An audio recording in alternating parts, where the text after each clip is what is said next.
Halo Wismar, jadi kami dari kelompok 1, jadi kami beranggotakan Ketika Solusulian, saya William Johnson. Saya Shanti Kulino. Saya Grace Udara Ferdi Sampai Saling. Jadi kami hari ini akan menjelaskan tentang potensi pengembangan makanan fungsional di Indonesia. Oke, jadi kita masuk ke latar belakang. Jadi wirausaha pengolahan makanan fungsional merujuk pada kegiatan bisnis yang berfokus pada produksi dan penjualan makanan yang tidak hanya memenuhi kebutuhan gizi, tetapi juga memberikan manfaat kesehatan atau fungsional bagi konsumen. Makanan fungsional umumnya mengandung bahan-bahan atau zat-zat tertentu yang dapat memberikan efek positif pada tubuh kita, seperti vitamin, mineral, serat, probiotik, antioksidan, dan sebagainya.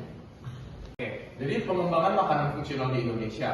Pengembangan makanan fungsional di Indonesia memiliki potensi besar karena masyarakat semakin peduli terhadap gaya hidup sehat dan kesadaran akan pentingnya nutrisi yang baik untuk kesehatan. Beberapa faktor yang mendukung pengembangan makanan fungsional di Indonesia.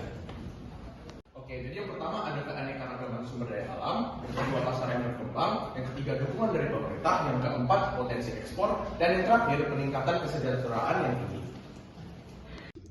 Potensi makanan fungsional di Indonesia. Ketika kita berbicara mengenai potensi pengembangan makanan fungsional, tentu potensinya sangat besar karena ya dapat kita lihat dari segi dukungan pemerintah, perilaku konsumen, dan dari segi lembaga riset dan lain sebagainya. Oleh karena itu, ketika kita berbicara mengenai potensi pengembangan makanan fungsional, tentu kita membutuhkan dukungan pemerintah untuk memajukan potensi makanan tersebut.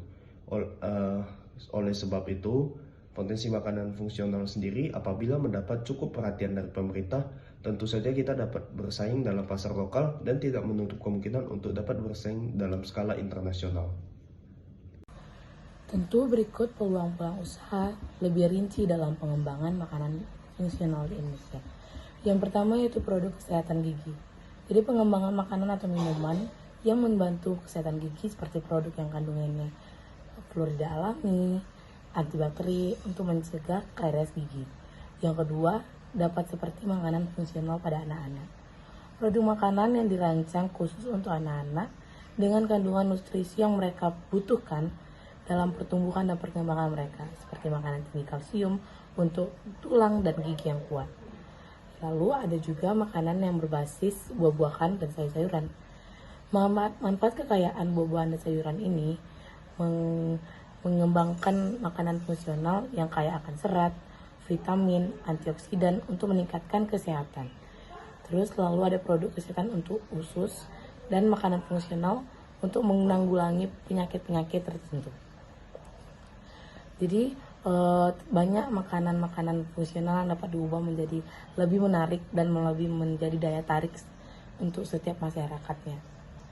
Memahami tren pasar, kebutuhan konsumen, serta memanfaatkan bahan-bahan lokal dengan nilai tambah kesehatan dapat menjadi kunci sukses dalam mengembangkan bisnis makanan fungsional di Indonesia.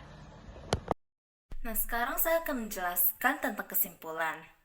Terdapat potensi pasar yang besar untuk makanan fungsional karena meningkatnya kesadaran konsumen akan pentingnya pola hidup yang sehat dan pola makan yang sehat serta gaya hidup yang berfokus pada kesehatan. Dalam memasarkan produk makanan fungsional ini, penting untuk menekankan manfaat kesehatan yang diberikan oleh produk tersebut. Pemasaran yang efektif dapat membantu menjangkau target pasar yang lebih luas. Sekian dari presentasi kami, mohon maaf jika ada salah kata. Terima kasih.